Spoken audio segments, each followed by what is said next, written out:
Alors, ça faisait un moment que je voulais faire ce studio tour, parce que c'est un studio qui me tient à cœur quand même. Je trouve qu'il y a vraiment plein de projets intéressants qui sortent de ce studio parisien.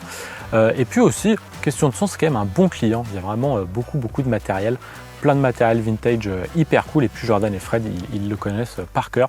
Donc vraiment, je pense que vous allez vous régaler si vous aimez le matos. C'est aussi un studio dont vous avez déjà entendu parler précédemment, notamment dans l'interview de Alf, où il dit qu'il est allé remixer l'album de Air Virgin Suicide dans la cabine justement où il y a la NIF de Question de son. Donc voilà, ça va faire un petit pont assez intéressant. Bon, si vous êtes ici donc pour regarder ce studio tour, souvent c'est que vous aimez le matos, vous aimez le matériel, et ça tombe bien parce que le partenaire de cette vidéo va vous aider à l'avoir au meilleur prix. Alors, vous connaissez, je pense, l'astuce du stock B sur Thomann. Sur Thomann, on a souvent du reconditionné. C'est l'occasion d'avoir un produit moins cher dans un état neuf ou proche du neuf, avec tout le service qu'on aime chez Thomann. Et bien, Audio Deals Alert, notre partenaire, vous permet d'être alerté quand il y a du stock B d'un produit qui vous intéresse. C'est une plateforme web gratuite qui ne revend pas vos données, qui se finance juste avec les liens affiliés Thomann. Et il suffit de rentrer l'URL du produit qui vous intéresse pour être alerté par email. Et voilà, ça vous permet de faire les meilleurs deals sur Thomann sans avoir à recharger la page tous les jours. Je vous laisse aussi quelques liens affiliés en description qui listent le matériel de Question de son. Vous allez pouvoir voir justement ce matériel dont on parle. Vous pourrez voir un peu plus de détails sur ce matériel dans cette liste qui est en description et en commentaire épinglé. Sans plus attendre, je vous laisse donc à la découverte de Question de son et c'est Jordan et Fred qui nous guident. Bon visionnage. Eh ben, donc QDS, c'est une structure commerciale, on est un studio commercial, un des rares, je pense maintenant, il y en a de moins en moins. Du coup, on a la chance d'avoir des beaux locaux au centre de Paris qui sont répartis sur 3 studios. Un studio A sur lequel on peut faire de l'enregistrement, du mixage analo, de l'enregistrement sur bande, un studio B qui est un studio maintenant désormais un studio de mixage hybride autour d'une installation voilà, un petit peu custom, et on a un studio Atmos voilà, de mixage. Multicanal où on peut mixer en 5.1, 7.1 et en Atmos. Donc c'est un studio commercial, c'est hyper important de le préciser, hein. Tu le dis, c'est vraiment parce que c'est particulier. Aujourd'hui dans Paris, un studio commercial de cette envergure, il y en a vraiment peu. Ouais, je le précise parce qu'effectivement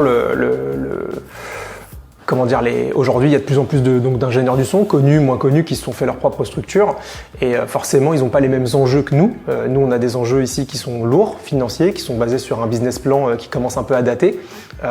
Et du coup, forcément, on fait face à des problématiques qui sont liées à ce genre de structure. Voilà, mais ça veut dire aussi qu'on a la chance d'accueillir ici des ingé sons du monde entier, des Français comme des étrangers, pour des séances de règles, des séances de mix, du mixage multicanal. Donc c'est une partie de nos activités à laquelle tu ajoutes le fait que moi et Fred on ait nos propres carrières avec maintenant je pense un paquet d'albums, et du coup c'est le mélange de tout ça qui rend l'équilibre viable à QDS quoi. Parce que j'ai oublié de le préciser, je le précise dans l'ancien studio tour qui du coup ne sortira pas. Moi ici j'ai connu parce qu'en fait plein de fois je regarde dans les notes des pochettes de disques que j'adore, dans les crédits, et je vois QDS, quoi. Il y a vraiment plein de bonnes musiques qui sortent d'ici. Ça fait partie vraiment des studios qui comptent, quoi, et où on va le voir. Il y a vraiment un équipement quoi qu'on retrouve pas forcément ailleurs, et puis une cabine en fait d'enregistrement qui est grande où on peut jouer avec des instruments, etc. Voilà. On va visiter ça. Allez, on va visiter le studio A.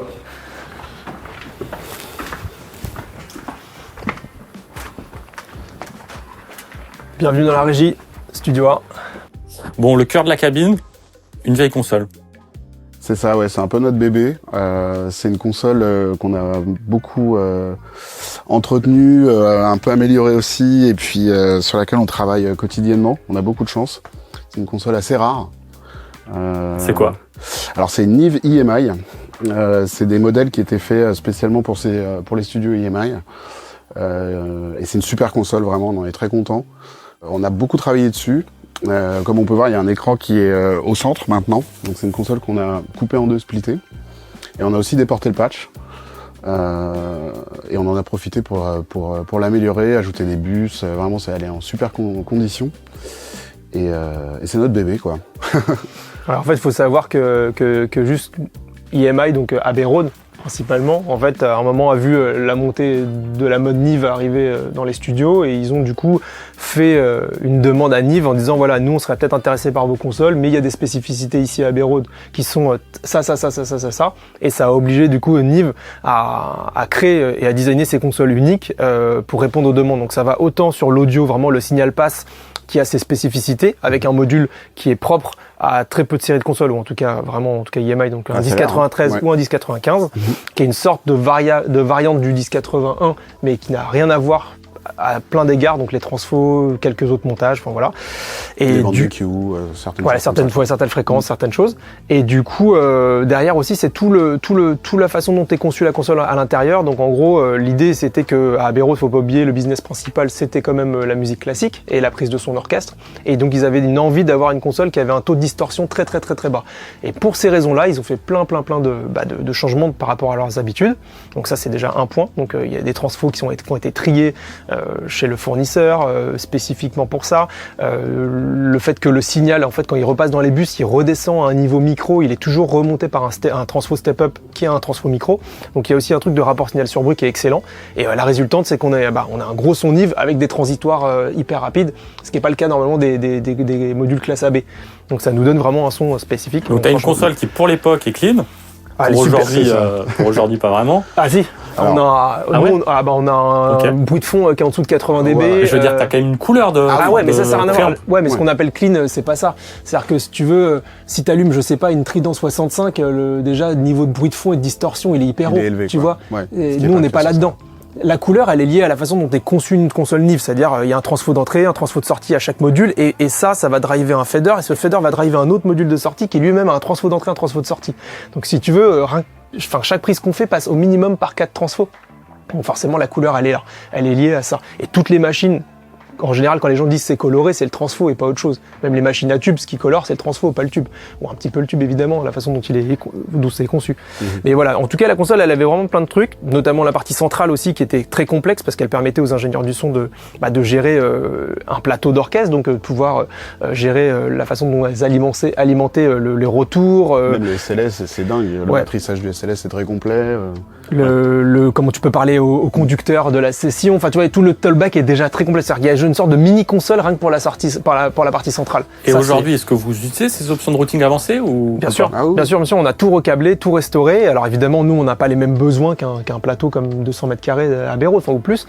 Mais tout a été recablé, de la red light au micro tollback pour le directeur. Tous ces trucs-là, on s'en sert. Alors après, on a détourné certaines fonctions parce qu'elles avaient plus lieu d'être pour nous.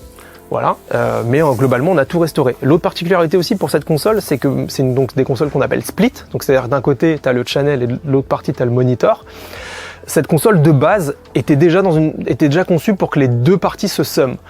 Il y a plein de Nive où tu le vois dans les descriptions, en fait c'était deux morceaux de console finalement séparés avec deux sorties séparées, et c'est une modif qui permettait de mélanger. Nous, c'est un truc fou, c'est qu'en fait cette console, c'est un peu les prémices d'une console inline. Avec un switch, en fait, on peut passer la console en fait d'un mode entre guillemets rec à un mode mix. Et on choisit. C'est une console à statut, ouais. Ouais, c'est une console à statut, c'est le bon mot. Et du coup, ça permet d'avoir un peu ce mode mix qui est fou. Donc c'est-à-dire que quand t'es en rec, t'as tes micros dans les tranches et ton magnéto, la sortie de ton magnéto 1 revient en 1. T'appuies sur un bouton et en fait, la sortie de ton magnéto 1 devient la tranche 1 là-bas en channel et donc tu peux appliquer les Q. Mais du coup, tu ne perds pas les 16 qui sont là parce qu'elles deviennent automatiquement 25 à 40 d'un coup avec un switch. Alors c'est des tonnes de relais, c'est des tonnes évidemment de choses parce que c'est la façon dont c'est conçu, c'est simple. Il n'y a pas de gros buffer ou de je sais pas quoi ou de composants circuits intégrés. Mais du coup, la console en fait, elle est hyper novatrice pour l'époque. Et du coup, concrètement, ça vous permet de travailler plus vite, d'avoir direct la couleur que vous voulez? C'est compliqué à dire. Plus vite, je sais pas, mais en tout cas, ce qui est sûr, c'est que il y a une vraie identité et que c'est une couleur qui nous plaît, quoi. En tout cas, quoi. Ça permet d'arriver, mais un peu plus vite au résultat. En fait, moi, je dis ça, mais tu vois, avant, on avait une Nive VR qui était une très bonne console. Honnêtement, j'adorais le son de cette VR, elle nous permettait de faire des super disques.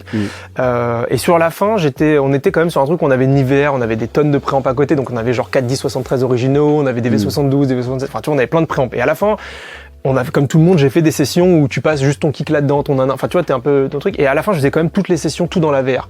Et le truc, c'est que elle manque un petit peu de De punch, coronesses, quoi, la ouais, console. c'est ça. Tu vois, elle est mignonne, mais les Q, les restes, hein, voilà, c'est. Là, en fait, ça te permet de tout faire dans la console et d'avoir tout comme tu voudrais tout de suite. Après, moi, le truc que je me dis vraiment, c'est que si j'avais eu cette console-là trop tôt dans ma carrière, et ben en fait, ça m'aurait pas appris à pousser autant les machines. Parce qu'en fait, là, tu rentres dedans, t'as déjà un son, donc tu pourrais t'en contenter. Ouais. Mais si t'arrives à toucher les EQ comme il faut, là, d'un coup, tu peux transcender le truc, quoi. Et parce que bah, c'est super musical. Mais je pense que si t'es un peu timide, bah tu peux vite te contenter juste de ce qu'elle peut t'apporter, parce que tu vois l'effet de la façon dont c'est conçu, le transfo et tout, ça fait déjà que c'est un petit peu tassé comme son. C'est pas compressé, mais il y a un côté un petit peu voilà, un peu tassé. Voilà.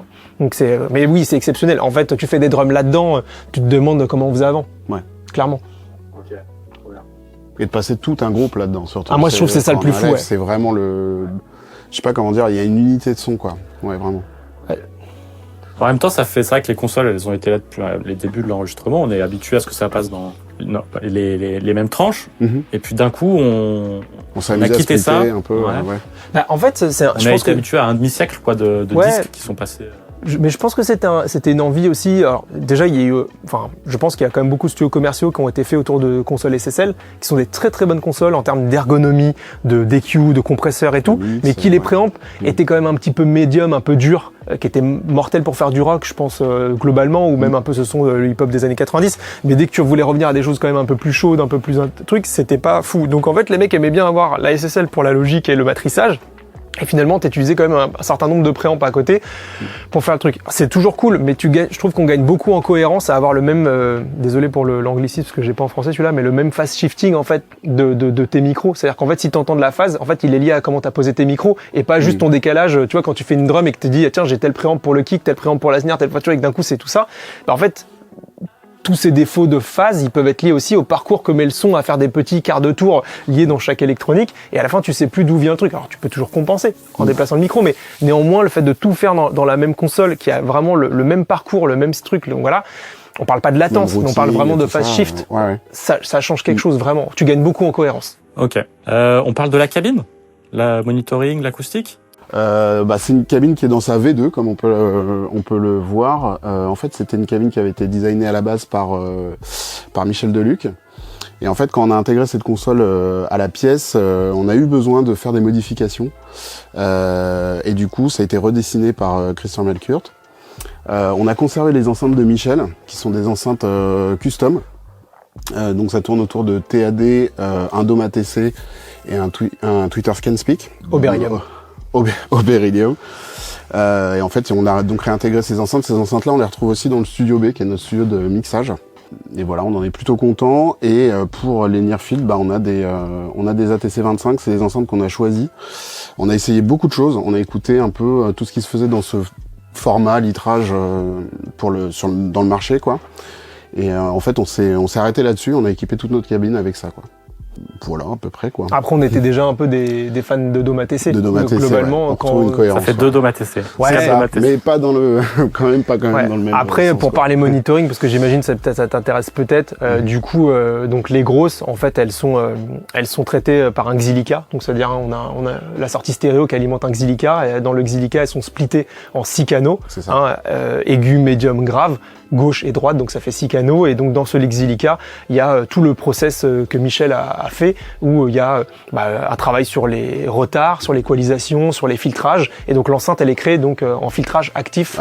Voilà. Et après, on attaque des amplis PowerSoft, qui sont des kits PowerSoft qui commencent un peu à dater, mais qui marchent encore super. Qui sont des blocs, ça représente pas un rack. Et voilà. Et du coup, c'est comme ça que sont alimentées les grosses. Et en ce qui concerne les petites enceintes, on a maintenant on a un Trinov Nova. On a la chance que dans les tests qu'on a fait, parce on voulait pas mourir con, on s'est dit tiens essayons. Les gens pourraient se dire avec une telle acoustique, avec des telles enceintes, on n'en a pas besoin. Mais en fait, peut-être que chez les gens, ça fait genre 30% ou 40% de différence. Mais chez nous, même si ça fait que 5 ou 10% de différence, ces 5 ou 10% en fait, ils font que tu travailles plus vite, tu fais des meilleurs choix. Et du coup, ça paraissait être un investissement, mais on regrette pas parce que en fait, les balances sont mieux, c'est plus fin, voilà. Et c'était quoi votre expérience de Trinov avant? Vous étiez déjà conquis ou vous étiez... Non, on a eu une très mauvaise expérience par le passé, parce qu'on a eu un Trinov qui datait à l'époque où c'était une sorte de méga PC avec un écran, enfin c'était un bordel, et je trouvais que c'était... pas si lointaine. Ouais. Bon, là, ça L'époque passée Nous, lointaine, pour ouais. nous, c'est vieux parce que là, je te parle l'a d'un pas test gardé qu'on a dû longtemps, faire en ouais. 2012 ou quelque chose Ouais. comme ça, tu vois. Bon, et du coup, vous étiez pas content de On de l'a ce pas que ça gardé faisait. 6 mois, je pense. À l'époque, on entendait vachement le traitement. C'était comme si tu avais un L3 Ultra Maximiseur C'est ça, ouais. sur les Il y enceintes, avait un donc ça côté t'empêchait de plugin. bosser. Ouais. Ce qui est plus le cas du tout, hein, d'ailleurs. Ouais. Ouais, et du coup, quand quelqu'un nous a convaincus de dire ah, vas-y, tu devrais essayer quand même, moi ça m'a fait vachement de bien et tout dans mon écoute, on s'est dit bah vas-y, faisons-le. Let's go. Et c'est vrai que là, on arrive à des niveaux de process en fait qui sont quasiment transparents, ou en tout cas le peu que tu pourrais l'entendre, tu gagnes tellement plus que c'est pas grave en fait. Et là, pour le coup, tu disais travailler plus vite. Moi, je trouve que ça fait aussi travailler plus vite parce que c'est cohérent et puis il y a moins d'erreurs de balance aussi, même des cues et de choix, quoi. Ok, intéressant. On parle des périphériques Allez. qui sont devant vous. On va pas tous les évoquer, Non. mais qu'est-ce qui...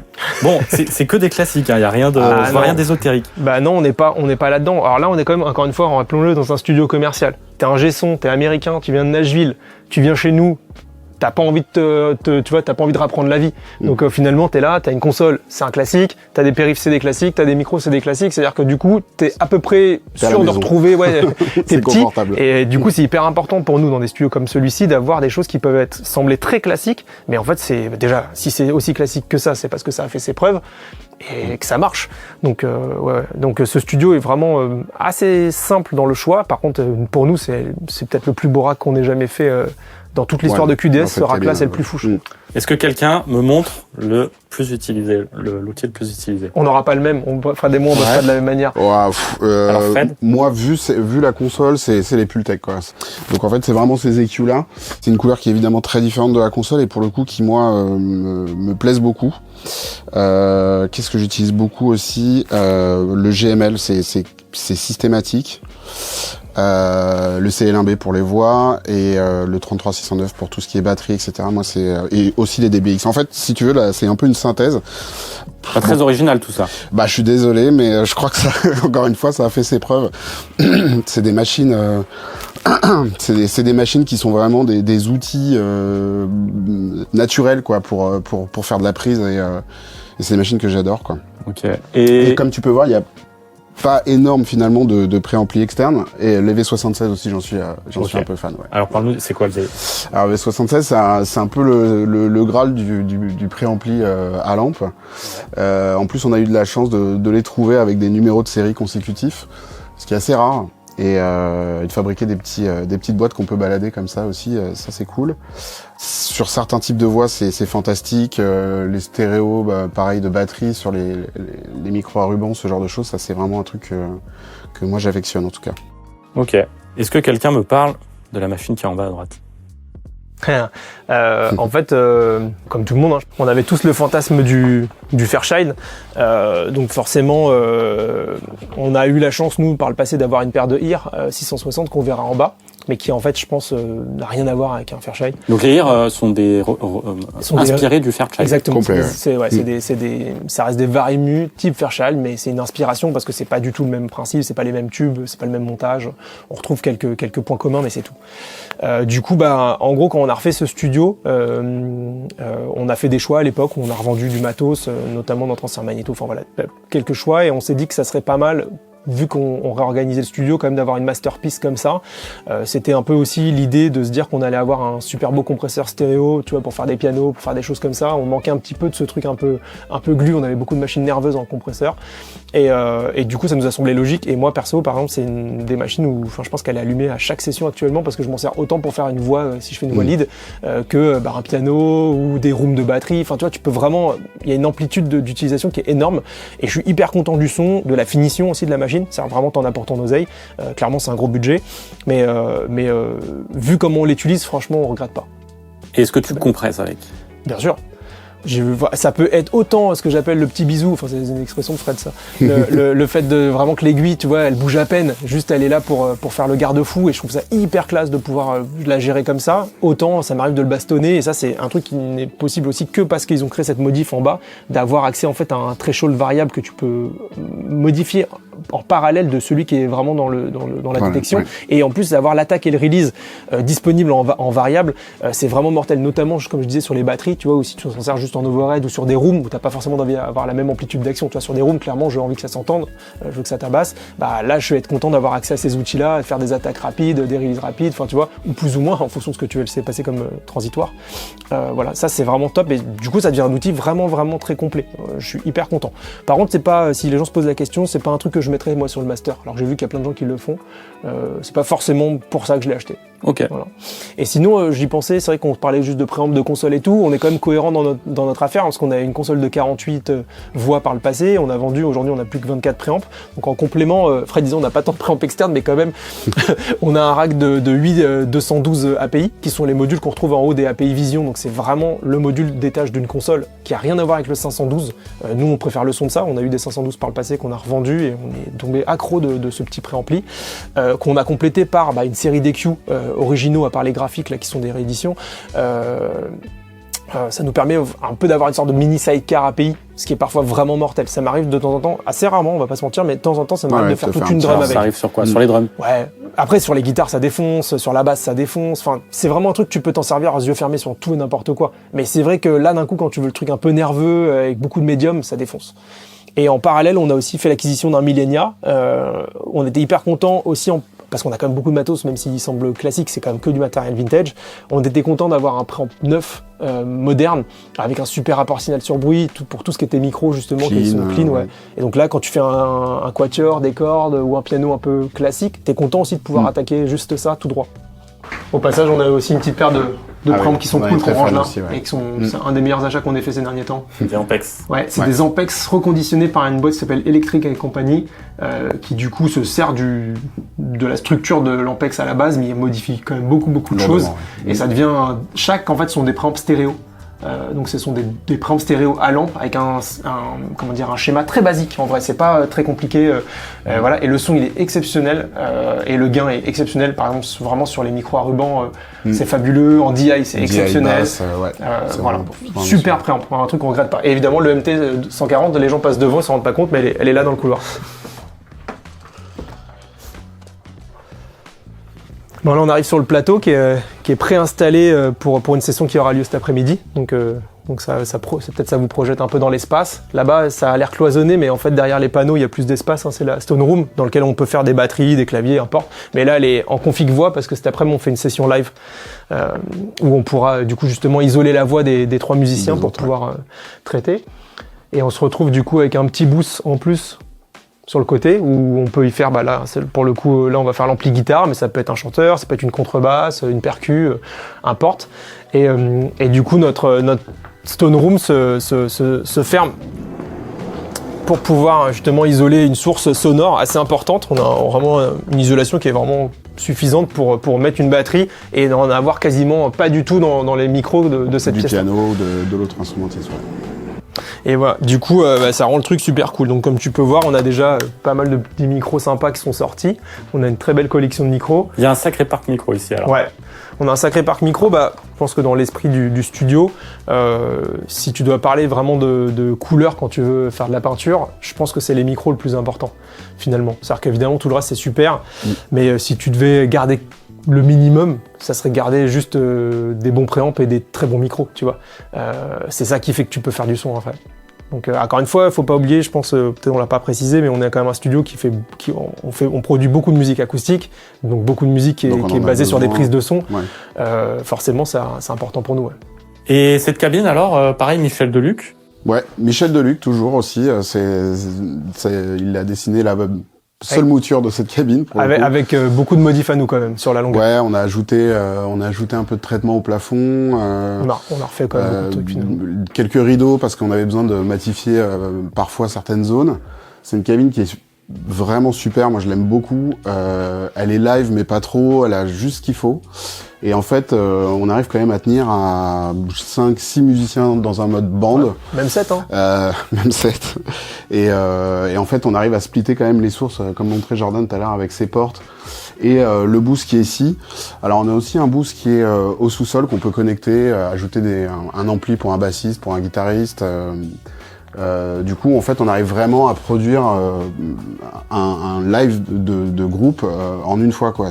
Moi, c'est un truc qui me plaît beaucoup, Jordan aussi, mais de faire jouer tout le monde en même temps. Ça sert à quoi de faire jouer tout le monde en même temps? Qu'est-ce que ça C'est la musique, en fait. C'est-à-dire que les gens jouent mieux ensemble. Ils se voient, ils peuvent se répondre.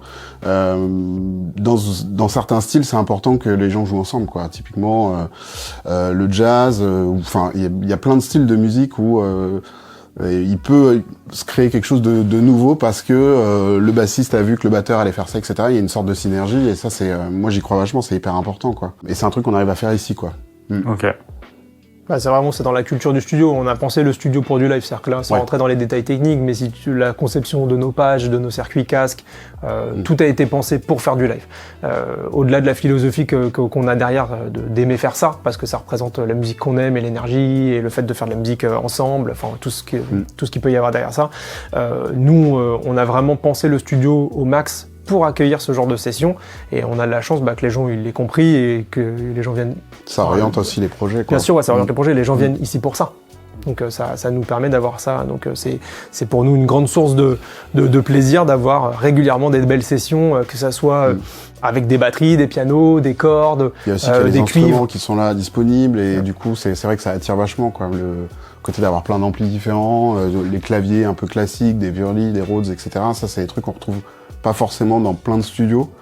Et en fait, tout est disponible tout de suite. Et c'est vrai que le parc matos qu'on a mis qu'on a acquis sur la longueur et qu'on a laissé à disposition du studio, un peu, on va pas se mentir, un peu à la manière d'un petit ICP.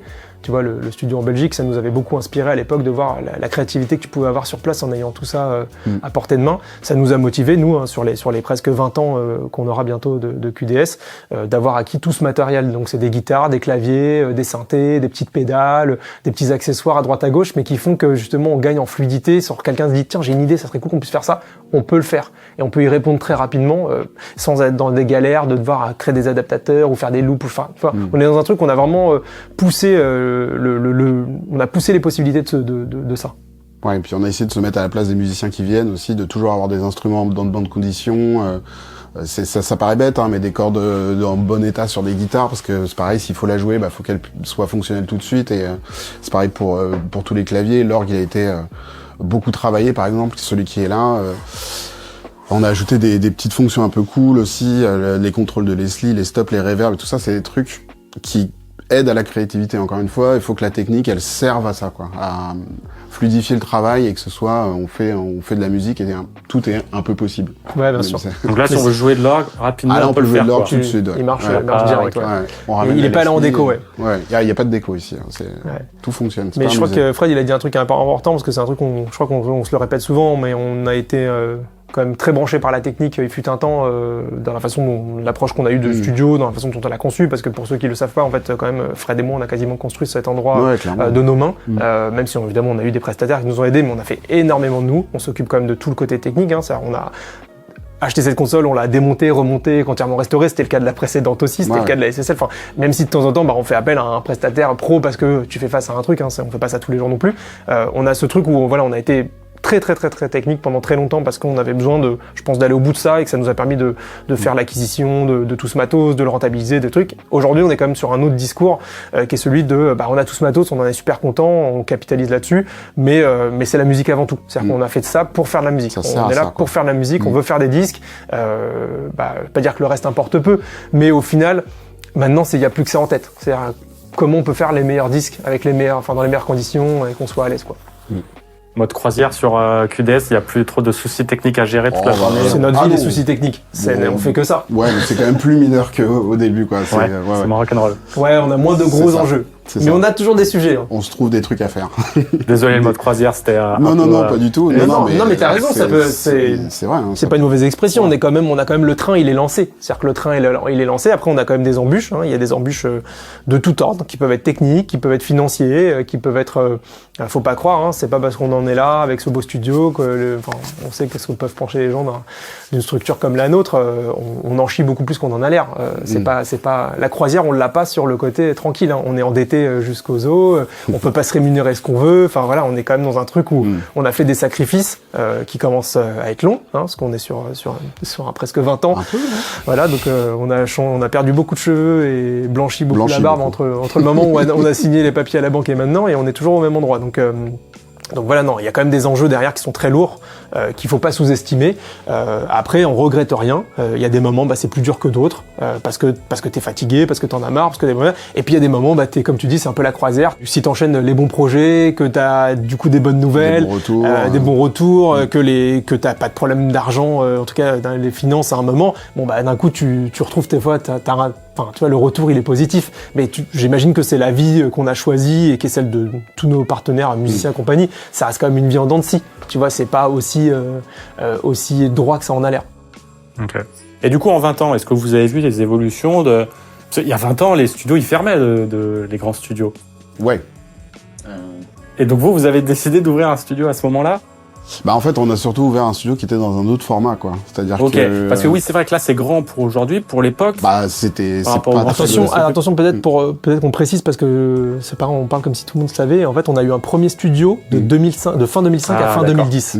Ok, on a eu un premier studio qui était rue Saint-Ambroise, qui était dans des parkings dans le 11e arrondissement, où on était beaucoup plus modeste. C'est-à-dire qu'on avait une régie de 13 mètres carrés, un plateau de prise de 15-16 mètres carrés. C'était sur des et c'était sur 3 niveaux. Enfin, c'était un truc vraiment farfelu, mais ça nous a permis de sortir des disques de là-bas, de faire commencer à faire l'acquisition d'une grande partie de matos. On avait quand même déjà une petite SSL à ce moment-là sur place.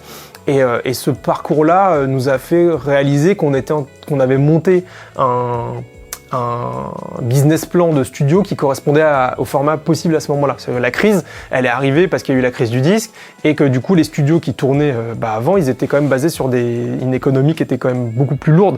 Donc ils avaient beaucoup d'emprunts, beaucoup de crédits, beaucoup d'employés. C'est-à-dire que quand tu compares les studios que les gens ont connus, genre plus 30 et tout ça, c'est-à-dire que c'est des endroits où il y avait quand même un manager ou manageuse de studio, qui avait un tech à plein temps, qui avait 3-4 ingé son maison, des assistants, un chef cuisinier parce que c'était la mode à ce moment-là. Tu vois, c'est-à-dire que t'as une charge salariale, t'as pas commencé, t'es déjà, j'imagine, sous l'eau de frais. Nous, on a monté un premier studio où on faisait, franchement, de A à Z, on faisait tout. C'est-à-dire qu'on faisait le ménage, on faisait la tech, on faisait l'assistant, on faisait l'ingé son, on essayait de répondre à tout ça, et donc ça nous a montré qu'il était réalisable de faire ce studio sur ce business plan. Attention, en parallèle, on avait quand même déjà dans le premier studio des locataires, c'est-à-dire qu'on n'exploitait pas notre rez-de-chaussée totalement, et on avait compris qu'en ayant des copains qui étaient graphistes, qui avaient besoin d'un endroit, ça faisait une participation au loyer qui nous enlevait un peu de poids. Voilà, ça nous soulageait pas mal. Et donc du coup, ça nous a amené après sur la longueur aussi, on avait une autre activité aussi en parallèle qui générait quand même c'est vrai, oui. un peu de blé. On faisait même plus que ça, même plus qu'un peu. On faisait pas mal de consulting, d'aménagement. Alors ça pouvait être un studio dans une cave. On a fait des studios dans un château. On en a fait 2 en Afrique du coup. 2 en Afrique. On en a fait un peu partout et ça a généré aussi c'était une activité supplémentaire. T'as raison, c'est quand même bien de le préciser pour que les gens aient une petite idée. C'est-à-dire qu'au départ, le studio se suffit pas à lui-même. Okay, c'est-à-dire que nos activités n'étant pas celles d'aujourd'hui en termes de producteurs de disques, ingénieurs du son, compagnie, au départ, le studio, en fait, il est pas rentable.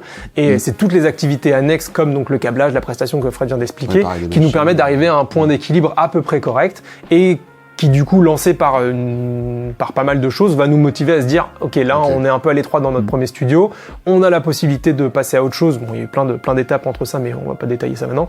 Et du coup, ça nous a amené à faire ce projet-là. Donc ça a été de se reposer, trouver un endroit, retourner voir les banques, emprunter beaucoup d'argent, visiter beaucoup de locaux, des trucs. Bien sûr, se projeter, recommencer. Bon voilà, ça a été beaucoup de choix qui se sont faits. Et après, les choses elles ont enchaîné et forcément, on était persuadé que notre business plan était viable sur la longueur parce qu'on venait déjà de faire 5 ans d'essai et on proposait quelque chose. Attention, aujourd'hui, sans être pessimiste, on est nous-mêmes victimes du même effet dont étaient victimes les grands studios il y a 20 ans.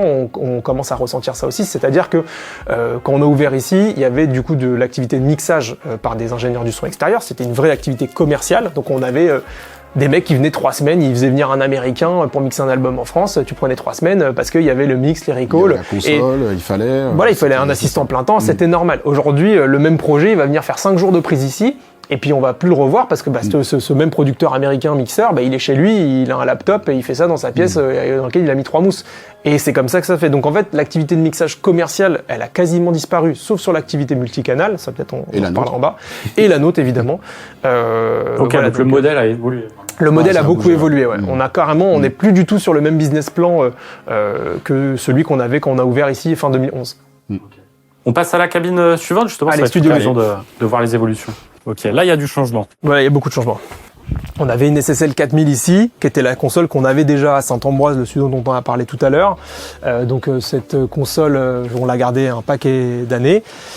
Et on a décidé, après maintes essais qui étaient complexe dans notre tête de s'en séparer parce que c'était quand même on était attachés à cette console, c'était quand même plus qu'important pour nous. Elle représentait le succès du premier studio, elle représentait aussi beaucoup d'affect, beaucoup de disques, sur des trucs où tu dis t'as eu tes premiers succès, c'est débile mais tu mets une sorte de superstition à tout ça aussi. Donc voilà, donc tout ça mélangé fait qu'on a beaucoup hésité. Donc il y a eu plusieurs essais de dire on vend pas, voilà. Il a fallu aussi que j'arrive peut-être à maturité dans ma tête de me dire que c'était pas la console qui faisait le son mais bien moi aujourd'hui et que c'était que je pouvais m'en passer.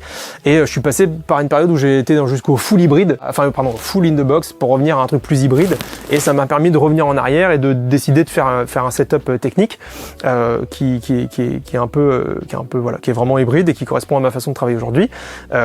Du coup la SSL elle est partie donc en novembre 2023. Et on aura mis un bon moment à finaliser ce studio. On n'a pas retouché l'acoustique du studio, on est resté vraiment sur l'acoustique telle qu'elle avait été faite par Michel Deluc à l'origine en 2011. Et du coup, on retrouve les mêmes enceintes qu'on a vues là-haut, donc c'est-à-dire notre custom TAD dans le grave avec Medium ATC et Scanspeak au Beryllium, toujours traité par Exilica. Les ATC 25, ils sont posés sur les pieds Northward, qui sont vraiment très agréables à travailler. Et pareil, toujours Trinov pour corriger les ATC. Pareil, cette cabine, c'est peut-être celle qui avait le moins besoin de correction globalement, mais la différence, elle est telle que c'est vraiment fluide pour nous d'avoir fait ces corrections, quoi. Donc voilà, après du coup tu te retrouves avec un meuble hybride qu'on a dessiné, donc c'est des meubles qu'on dessine nous-mêmes et qu'on fait réaliser par un ami à nous qui est un ingénieur du son mais qui a un grand talent de menuisier. Et ça aussi ça a été un bon choix de retrouver sur quelque chose de très ergonomique où j'étais à l'aise et je pouvais un peu me soigner d'une sorte de mauvaise tendinite parce que travailler sur une SSL en mode clavier-souris c'était clairement pas fait pour, et je trimballais une sorte de douleur derrière l'épaule qui allait jusqu'à l'avant-bras toute l'année, donc ça je suis content que ça me soit un peu passé. Et voilà, et du coup à la vente de la SSL, il a quand même fallu faire des choix parce qu'on l'a pas vendu pour des raisons financières, on l'a vendu pour une histoire de logique et de philosophie, parce que pour que les gens pour savoir quand même, une SSL c'est une grosse consommation d'énergie qu'on n'éteint jamais, c'est une console qui est allumée 24 heures sur 24. Même si on avait une allumette moderne, ça représentait quand même vraiment une source d'énergie, ça représente du coup une source de chaleur et donc on est obligé de climatiser. Donc ça veut dire qu'il y a vraiment de l'argent foutu par la fenêtre en effet joule toute la journée, avec une console qui quand même dort la nuit 8 heures ou 10 heures par nuit, quoi. Donc il y avait un truc comme ça qui commençait à être un peu moralement difficile pour nous. Par exemple, en comparaison avec la NIV qui est là-haut, qui peut paraître une console massive, elle consomme environ 8 à 10 fois moins d'électricité qu'une SSL. Et elle consomme 16 fois moins que la VR qu'on avait avant. Et on n'a jamais allumé la clim de l'hiver, alors qu'avant la clim était allumée. Donc entre la consommation pure de la console et la clim, franchement on est sur des économies monstrueuses. Et évidemment mentalement, nous aussi on est un peu en mode genre, tu peux pas être là en train de trier des bouteilles en plastique et te dire que tu fous la moitié de ton économie en électricité qui sert à rien, quoi. Donc voilà, sur ces choix-là on a décidé de jarter la console. Et après voilà, on a fait les choix techniques et quelques réinvestissements pour compenser, parce que comme encore une fois je le dis, on l'a pas vendu en se disant on a besoin d'oseille, on l'a vendu parce qu'on voulait aller de l'avant. Ça nous a permis de réinvestir un petit peu d'argent dans des machines, voilà, et on regrette pas. On parle d'un ou deux périphériques ? Oui. Écoute, moi j'aimerais bien parler dessus avec les boutons, avec les logos colorés un peu inconnus. C'est exactement, c'est pas très connu, mais en gros quand la console est partie, j'ai eu la chance d'avoir un copain, Benjamin Joubert, qui a une cabine de mastering, et il avait le Terry Audio que tout le monde connaît, qui est un peu plus grand, pareil avec un peu la même sérigraphie mais qui a un plus gros format. J'ai adoré le son, mais carrément l'utilisation m'a filé des boutons. C'est-à-dire que j'arrivais pas. Déjà, il était en miroir, c'est-à-dire que les boutons sont pas soit ils sont en opposé. Enfin, du coup, c'est mon cerveau, il y arrivait pas du tout. Et puis je supportais pas le recall, le truc et tout, alors que j'avais adoré le son. Mais je dis bon, allez, c'est pas pour Donc moi. là, t'as une version simplifiée, quoi. Exactement. En fait, le garçon a sorti 1 an et demi ou 2 ans plus tard donc ce rack là, où d'un coup, c'est c'est une économie de place. Hein, c'est un rack 2U pour un contrôle stéréo. Donc ça, moi, je trouve ça cool parce que c'est comme ça que j'allais l'utiliser. Et c'est une version simplifiée avec moins de choix, donc il n'y a pas le choix des fréquences en fait, hein. On n'a que le choix de booster ou d'atténuer en fonction de la bande dont on parle, et juste avec un étage de buffer, un gain là en entrée et un bypass. Et c'est hyper simple, c'est une machine dont la couleur est exceptionnelle. De toute façon, ce mec-là, Terry, pour ceux qui arrivent pas à le replacer, c'est lui qui était derrière la marque Shadow Hill, hein. C'est lui qui avait conçu toute la gamme Shadow Hill à l'époque, et il s'est concentré aujourd'hui sur sa propre marque. Je pense que c'est ce qu'on appelle un génie de l'audio. Et voilà, donc je suis hyper content d'avoir fait l'acquisition de cette machine. C'est pas hors de prix, hein. C'est une machine à un budget raisonnable et moi elle me convient vraiment. Alors encore une fois, on se rappelle, hein, je fais quand même beaucoup de musique acoustique. Enfin voilà, peut-être elle correspond à mes goûts à moi, mais moi j'en suis très fan. Je suis très content de l'utiliser. Ok. Alors moi il y a pas longtemps, on m'a prêté le GML là, le compresseur. 8900. Il est encore chez moi là. Ouais. On me l'a prêté amicalement pour que j'essaye. Et je comprends pas. Tu nous expliques comment tu l'utilises, toi? Alors, du coup, pour l'anecdote, il y a plein de gens qui racontent que GML, tous les ingé-sons, enfin GML en tant que personne, donc c'est-à-dire Georges Massenburg, plein d'ingé-sons copains à lui se foutaient de sa gueule après la sortie de ce compresseur parce qu'ils n'arrivaient pas à comprendre ni à l'utiliser. Donc, je peux comprendre, il y a pas de gêne à dire qu'on capte pas. J'ai eu le manuel et tout. T'as eu le manuel, ok. En fait, déjà, il y a quand même 2 modes de base, donc déjà, faut savoir dans quel mode tu t'es mis, que tu peux choisir. Donc, t'as un mode Softni. En fait, il y a un mode, en gros... C'est 3 circuits de détection et 2 modes de compression. C'est exactement ça, mais sauf que tu ne te sers pas des 3 modes de détection dans un des modes, en fonction de si tu désactives là, tu vois, le switch central, là, quand il va jusqu'à cliquer, ça désactive un peu cette fonction-là. Il compresse différemment. Donc c'est Softni, c'est ça?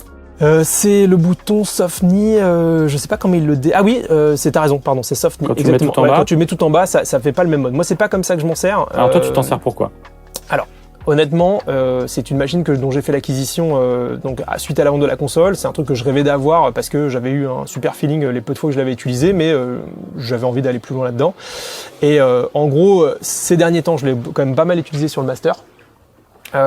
Parce qu'en fait justement il a ce truc un peu dingue où il arrive à avoir donc 3 systèmes de détection où en fait tu peux détecter les pics, les transitoires rapides, fast et les transitoires lentes.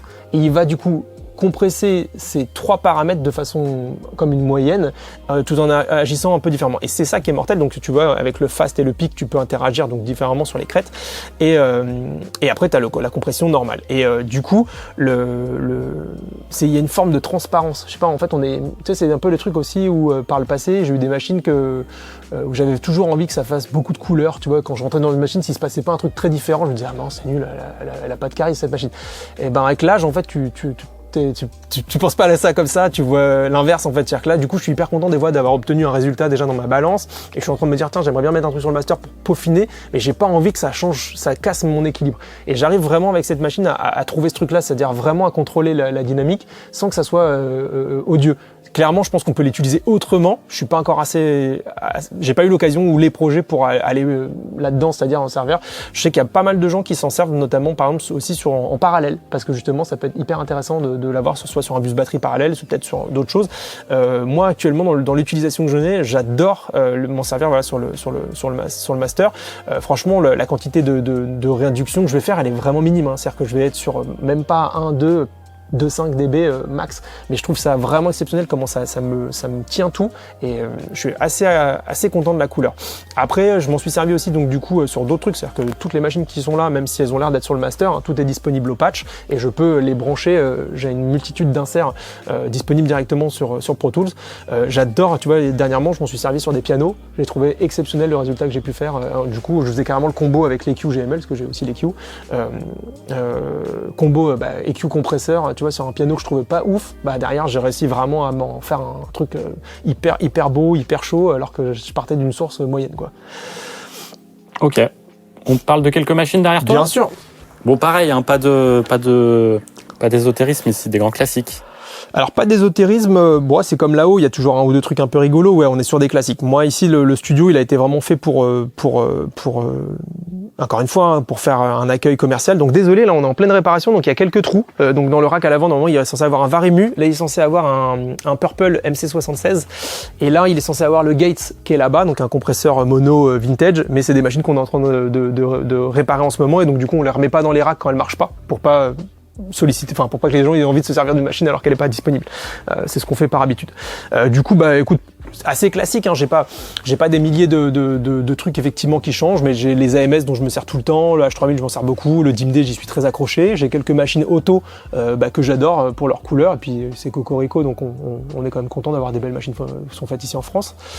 La particularité dans ce studio, c'est que du coup j'ai des LA3 que j'avais pas dans les autres studios. J'ai toujours été au studio B. Alors est-ce que c'est mon côté fan de Bob Clearmountain ou juste parce que c'est super, il y a un mélange des deux sûrement. On retrouve une paire de Pultec originaux qui sont super.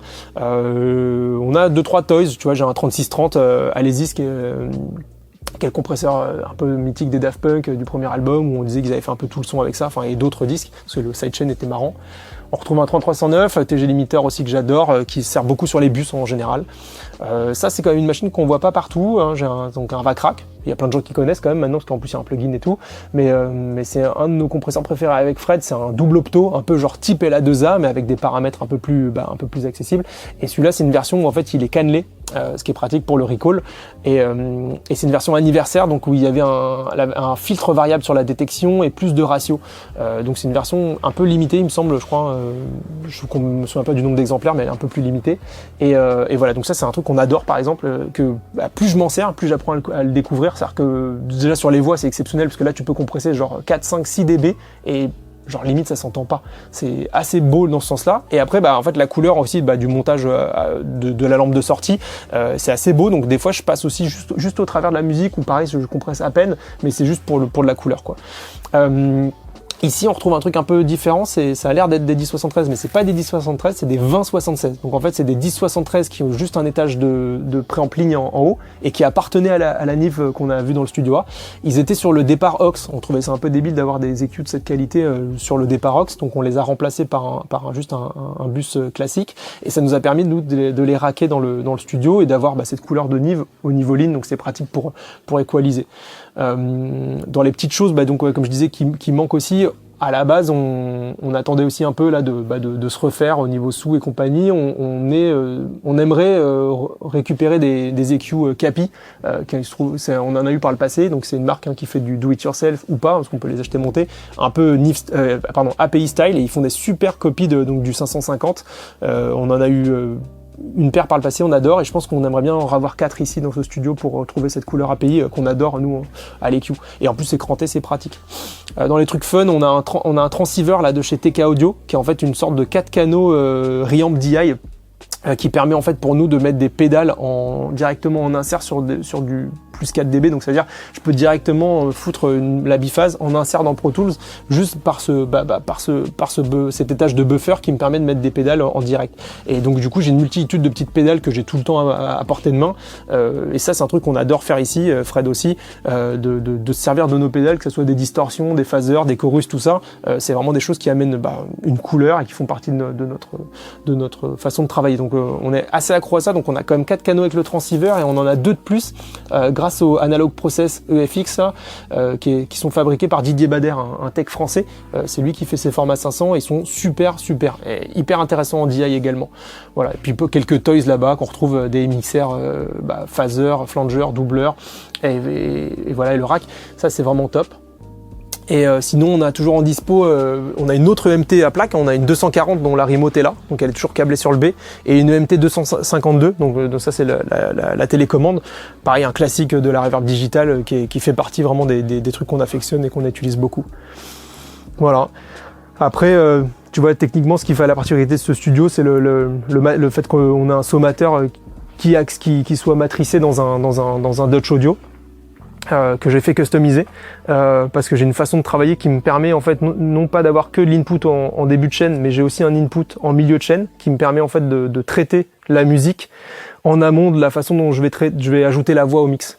Voilà, donc c'est une petite demande que j'ai fait à Jeffrey chez Dutch qui a été vraiment super sympa et super réactif. Et je complète ça d'un sommateur Pueblo Audio qui me permet d'avoir 3 banques de 8 canaux que du coup je peux sommer et traiter par 3 bus, ce qui correspond à comment je travaille avec la SSL. Donc j'ai essayé en fait au travers d'une version simplifiée de retrouver mon routing que j'avais sur la SSL et de le refaire en simple, en recollable aussi, que ça corresponde un peu à comment on bosse aujourd'hui. Et voilà, et du coup le dernier craquage, on a décidé aussi de mettre le monitoring chez Dutch Audio. Au moment où on a commencé à parler avec lui de la matrice, d'insert, en fait il m'a dit qu'il développait un contrôleur de monitoring et en fait nous on était un peu déçus du Grace Audio qu'on avait, pas parce que c'était pas bien, mais parce qu'en fait c'est digital, en fait tout est bufferisé dans un DAC et pour une machine qui était récente, ça nous embêtait un petit peu de se dire maintenant qu'on prend le tri neuf, c'est-à-dire qu'on faisait conversion dans une autre conversion, ça nous faisait un peu, donc c'était pas le son, c'est pas le truc, mais juste nous d'un point de vue philosophie ça faisait trop de ADDA, donc on a décidé de contrôleur analogique. Voilà, et donc du coup on est repassé sur un contrôleur très simple et je crois que ça avait aussi un peu épuré mon bureau et je crois que ça m'allait bien de faire un truc plus simple et on est hyper content. Donc voilà, juste à ça on rajoutera une petite paire de vumètres là qui va venir se greffer là et on sera au top. Trop bien. On passe à la cabine Atmos. Et Fred va vous présenter la cabine Atmos. Donc ici c'est un peu ta chambre. Wow, j'y suis beaucoup en tout cas, ouais. Ouais, c'est une cabine que j'aime beaucoup, notamment à cause de l'écoute. Moi j'y attache beaucoup d'importance et ici c'est très détaillé, très fidèle. À l'origine c'était une cabine de mastering ici, qu'on a modifié pour intégrer ce système multicanal qui a été dessiné par Michel Deluc. Donc il y a beaucoup d'enceintes autour de nous. L'idée en gros ici c'est que c'est issu de la Philharmonia et en fait c'est une version un peu étendue de ces enceintes là. Donc on peut travailler à peu près tous les formats multicanaux, donc 5.1, 7.1 pour le cinéma, aussi le Dolby Atmos. Moi j'y mixe aussi beaucoup en stéréo. Et tu retrouves aussi les ATC qu'on a donc dans chaque studio. Ici pas de machine, c'est vraiment une config in the box. Moi j'y trouve beaucoup d'intérêt parce qu'en fait avec les prises, la qualité des prises qu'on arrive à faire là-haut et la qualité d'écoute qu'il y a ici, en fait moi j'arrive à avoir mes mix qui me plaisent bien quoi, dans ma façon de travailler quoi en tout cas. Donc c'est assez exceptionnel comme cabine Atmos quoi, sur la qualité des enceintes. C'est ça, c'est-à-dire quand même derrière toi on a des surrounds qui sont plus grosses que beaucoup de mails. C'était l'idée. En fait, l'idée, c'était vraiment d'avoir une cohérence d'écoute, quoi. C'est très souvent, enfin en tout cas souvent dans les cabines Atmos, on retrouve des Genelec, puis à l'arrière c'est autre chose. Parfois c'est un cocktail d'enceintes. Ici, c'est vraiment pas l'idée. C'est que tout est cohérent. C'est le même litrage, le même type d'enceinte. Et en fait, du coup, on a vraiment quelque chose de très satisfaisant et de très cohérent surtout. Ouais. L'Atmos, moi je trouve que ça prend un peu de temps à s'amorcer en France. Ouais. On fait quelques albums. Disons que la promesse de tous les disques stéréo doivent sortir aussi en Atmos, pour l'instant c'est pas le cas, quoi. Ça prend un peu de temps, je pense que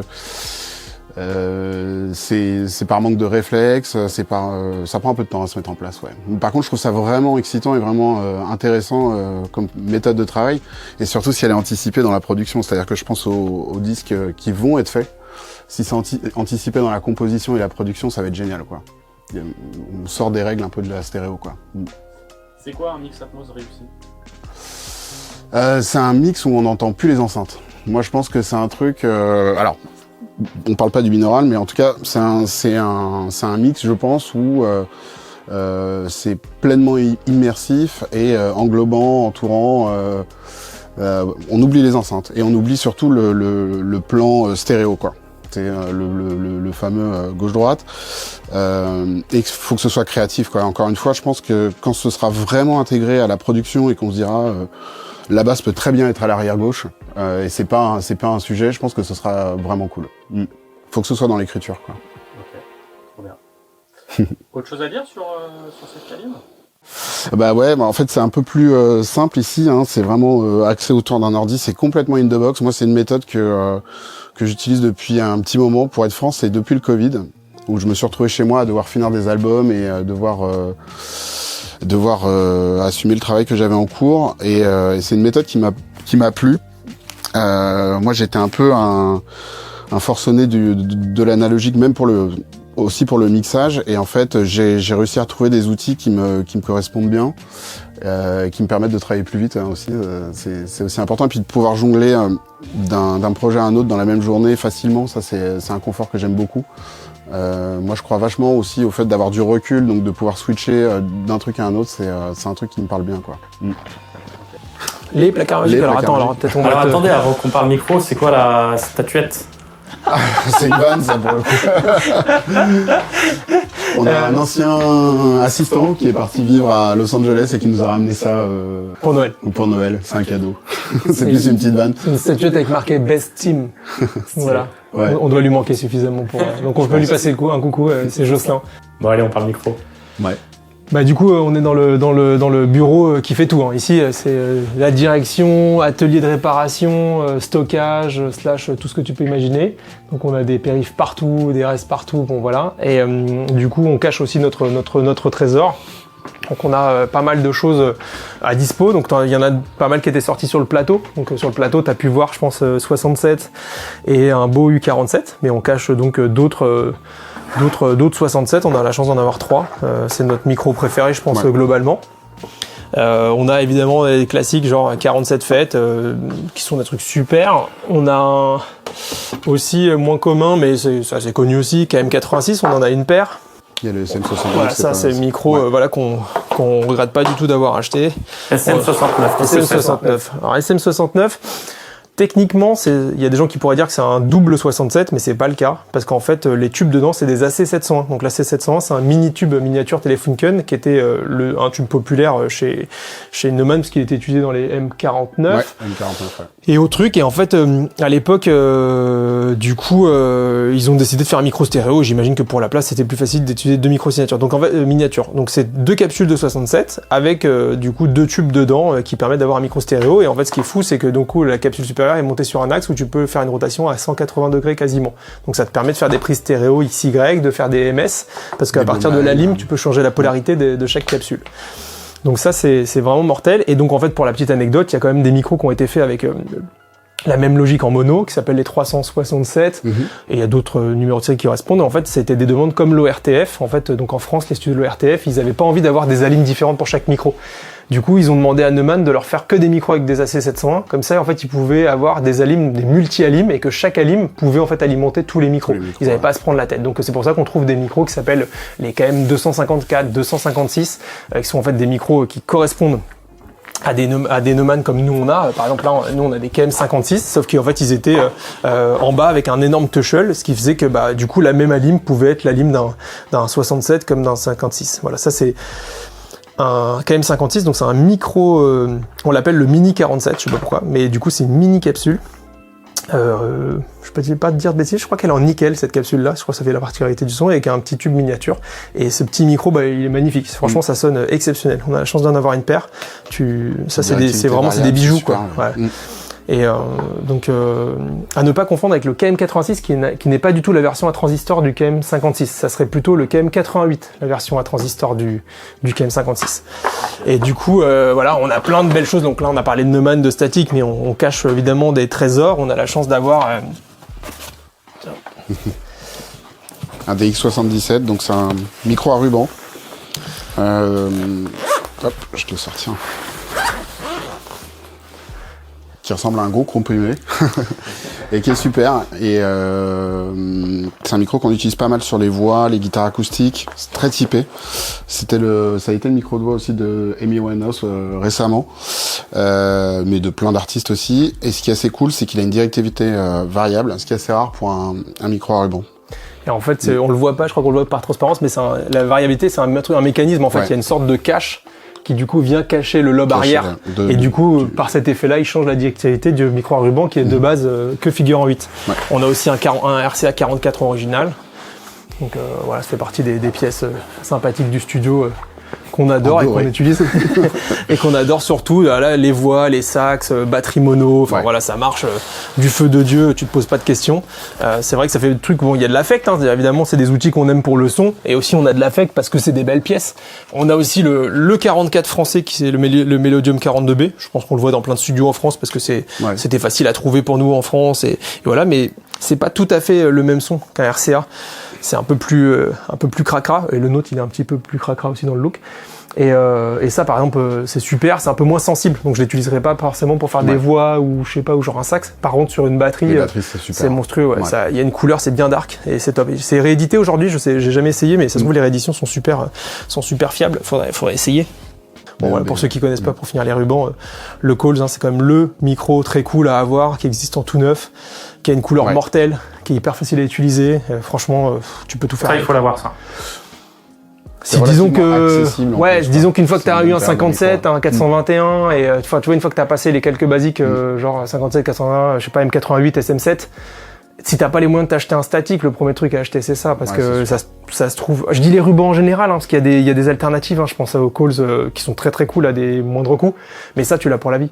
C'est vraiment un super micro. Enfin, tu vois, pour ceux qui connaissent pas, enfin, il y a quand même pas mal de mecs aux États-Unis qui font les guitares avec, qui font des voix avec, les amplis. Enfin, c'est vraiment super. C'est vrai que nous en France, on a un peu l'impression que c'est le micro des gens qui rangent des batteries, mais tu peux vraiment tout faire, quoi.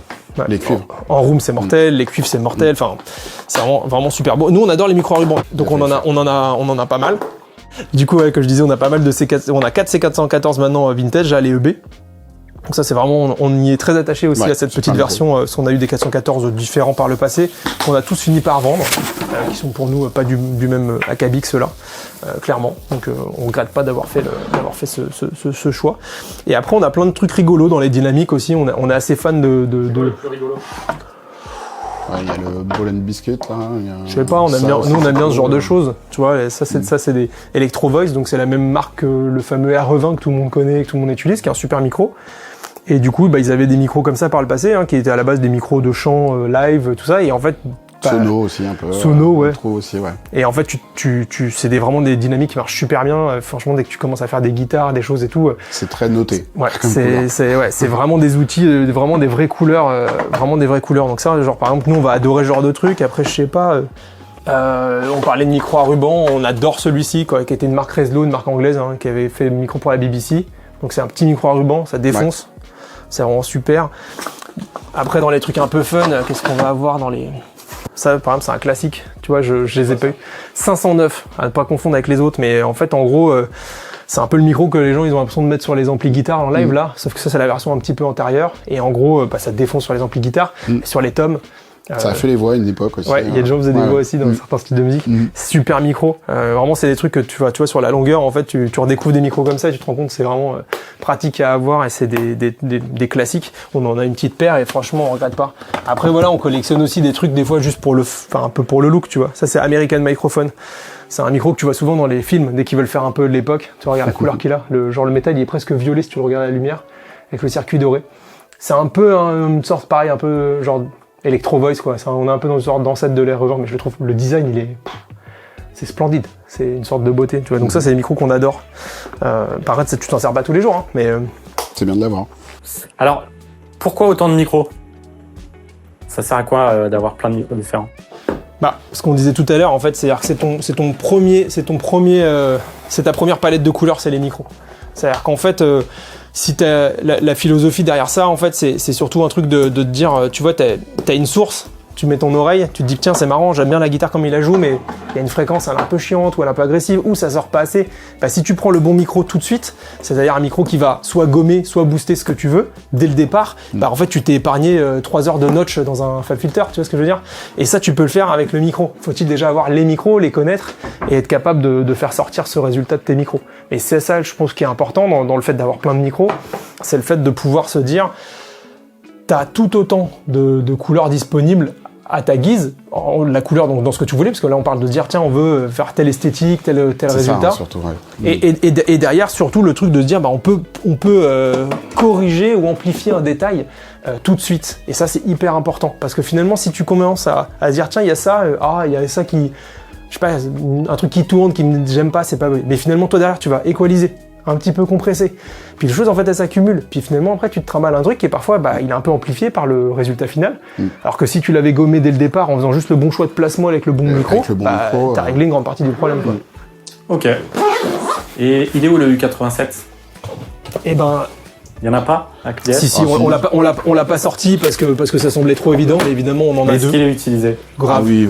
C'est des micros qu'on utilise quotidiennement, ouais, bien sûr. On ne snob pas le U87. Pas du tout. Non. Pas du tout. Tu vois, on a l'occasion, comme Fred il le disait tout à l'heure, on a eu l'occasion de partir dans des pays chauds et compagnie. Tu vois, quand je pars dans des trucs comme ça, si je pars avec peu de micros, je pars avec un 57, un 421 et un 87 et je veux faire un disque entier.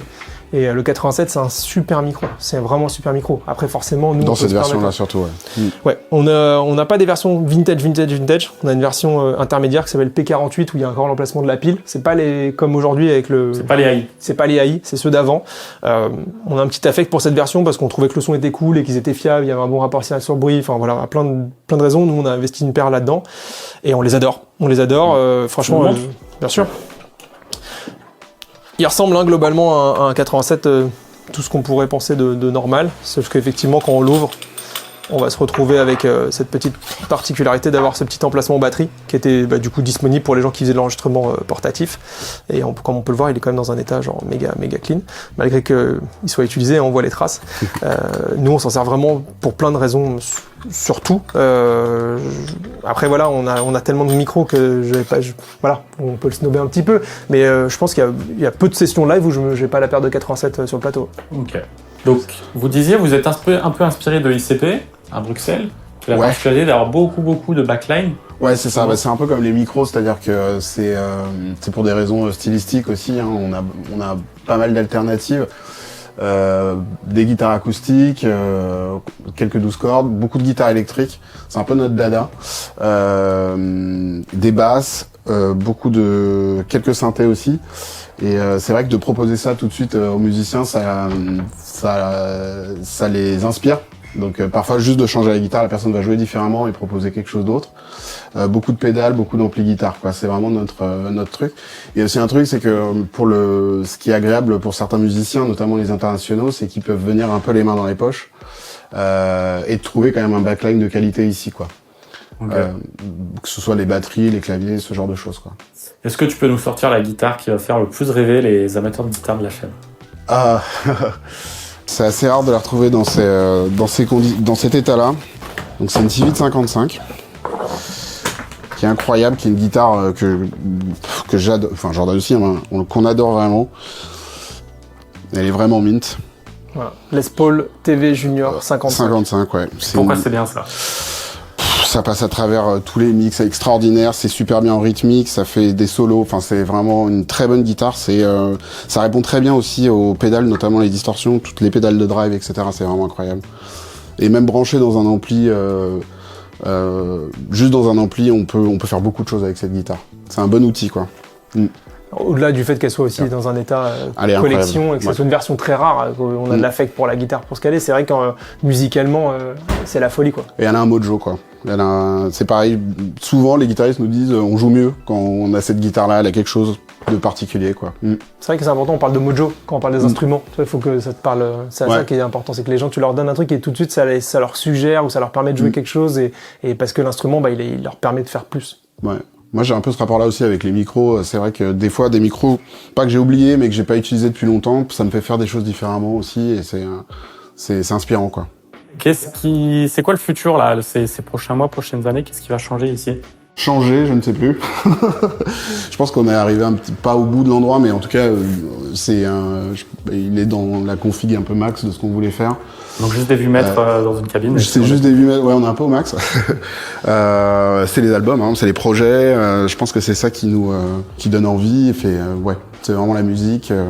Techniquement, je pense qu'on n'a pas beaucoup de gros updates en tête. On en a un petit, c'est celui de mettre à jour les amplis des grosses. Ouais, c'est ça. Des grosses enceintes qu'il y a dans le studio A et Studio B. Ça, c'est un projet qu'on a en tête parce qu'on utilise quand même des amplis classe D qui ont presque 15 ans. Ouais, presque 15 ans. Donc du coup, l'air de rien, c'est une technologie qui a beaucoup évolué en peu de temps. Donc voilà, mais on resterait chez Powersoft, mais on aime bien les produits qui sont là-bas et il y a quand même une grosse avancée technique chez eux.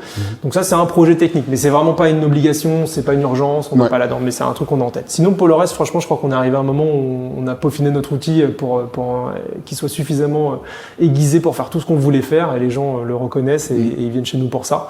Et puis après, on va essayer de maintenir tout ça en vie. C'est ça, ouais. Et merci pour la visite, Jordan et Fred. Merci à toi. Et à la prochaine. Plaisir. À bientôt. Ciao. Ciao.